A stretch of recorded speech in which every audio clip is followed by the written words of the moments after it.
Thank you very much, Helen. And we're now moving on to our next speaker, who is Gill Smith, who transitioned from female to male, but has since desisted. Good, very welcome to our meeting this evening, Gill.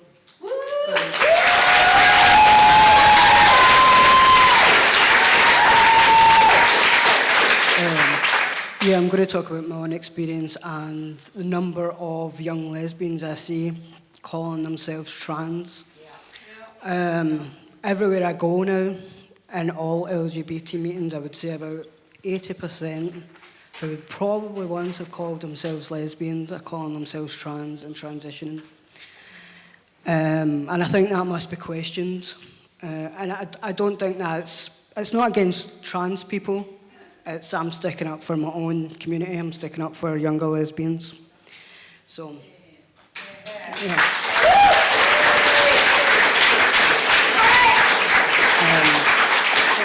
I'll go through some of my experience. So I thought of myself as trans at one point, or maybe I should say I thought my life would be better as trans. I started medical transition. This involved a diagnosis of gender identity disorder. I took cross-sex hormones for almost 4 years. I went to speak to a couple of surgeons around breast removal, but I desisted before this. This was before the year 2006, and at this time it was incredibly rare for someone below the age of about 23, a female, to start medical transition. I think I was among that year about 100 people who went to see a doctor.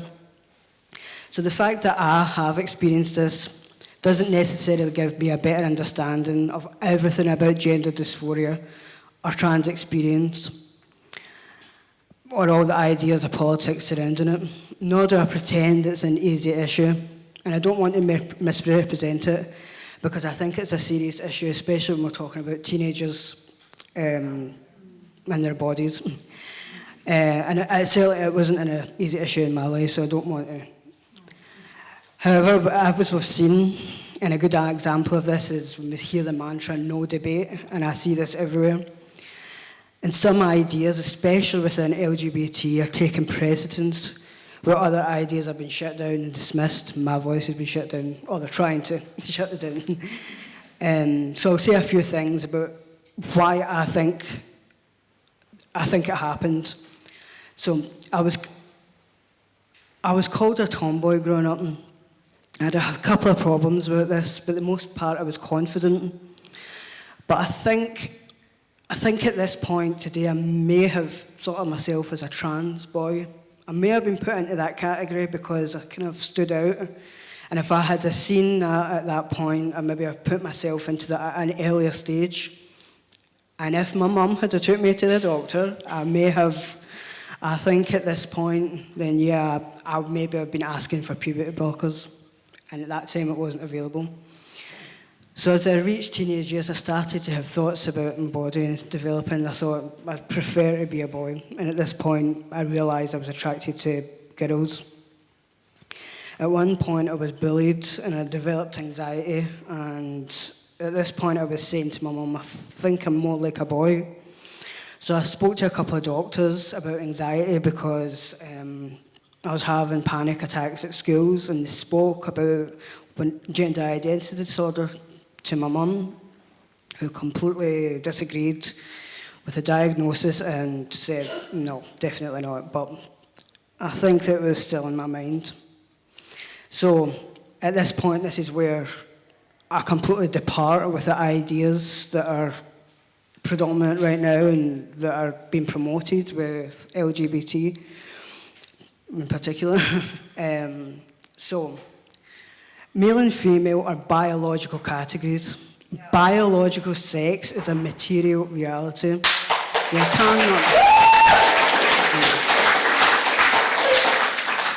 cannot choose to identify as a male or female. And I'm seeing this in organisations telling this to teenage girls. You can identify as a male or a female. What is assigned to you is rules and roles based on your sex stereotypes, which tells you how we should and shouldn't behave in substantial and sometimes trivial ways, intentional and sometimes unintentional. It's embedded within the fabric of society. Well, I think it's still really embedded. That certain personality types belong in one sex body, and certain personality types belong in another. And this is a problem, and it's what women have fought against. Because all that does is naturalise women's social place in society when you say personality in this and personality in this. So, a female was supposed to be feminine and heterosexual. Historically, and now again, I think it seems as if it's coming back, this is seen as you're more abnormal or not women enough. And we've came a long way with this, but I hope lesbians in particular don't forget that we have been historically medicalised, pathologised, fetishised, called disordered, defective heterosexuals. Our history has been distorted, erased, hidden from us. It has been analysed, critiqued by academics, the medical establishment in general. I hope we don't forget this. So, my problem was not my body, nor did I have a disordered brain, or a specific gender identity in my brain, or a trans brain that I keep seeing. And even if you looked at my brain and it was different, shit's not. This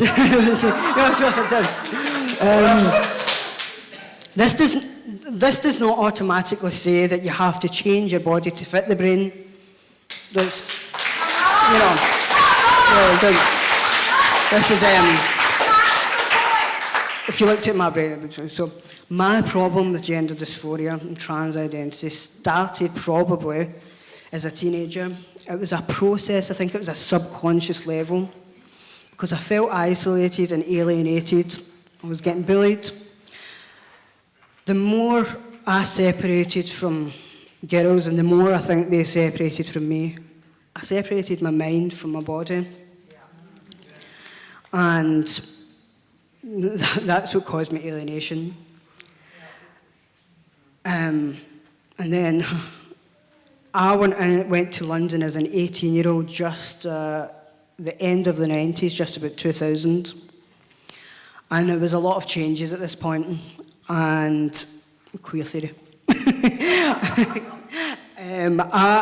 I had no idea what queer theory was, but it was in the environment, and it is fine for a teenager or a younger woman to say, I'm binding my breasts and I'm going to transition. Nobody really cares about that.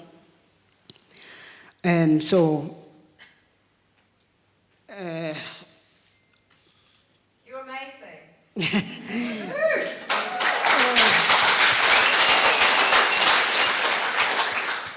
So, I mean, I'll say a tiny bit about queer theory that I think I'm seeing right now. I think it's filtered down into the teenagers. I don't think it's progressive, because all they're doing is piling up new boxes, constricting themselves into new boxes. What you do is you smash all the boxes. You don't have any boxes. You get rid of them.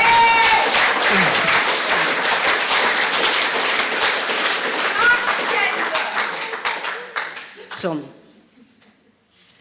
I'll just end by this. I know that this is I realise this is more personal than a lot of the politics being said, but I will have a message to girls and teenagers and younger women, especially like I was.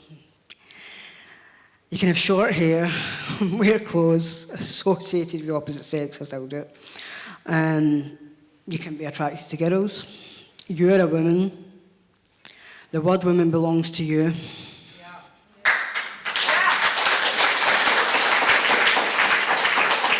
None of that makes you less of a woman. There is no spectrum or scale of women. Being an adult human female means you're a woman. That's it. And you do not have to change your body. It's society that you need to change. Go out and change society. And I promise you can go over the distress and build resilience. And as I say, I understand my talk is more personal and specific in one issue. And there's a lot to this. But I also wanted to just show my face and say, yes, there are women like me who desisted or detransitioned. And there's a growing community of younger women. I didn't get much help. This was a while back, especially from organisations that are supposed to be looking out for young lesbians. And there's been years past since that was my situation, and if only people that helped me were the women in my family.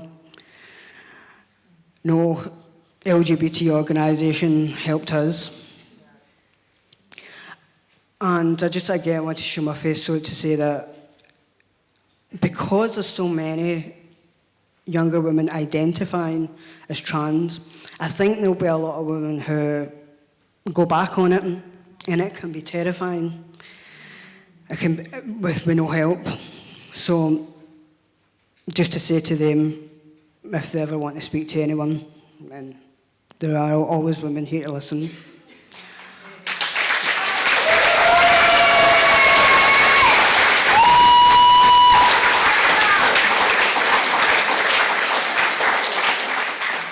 So, and I will just say, the last couple of years I have been speaking out a lot about this, and I have had a lot of support from a lot of women, a lot of feminists, and I really appreciate that.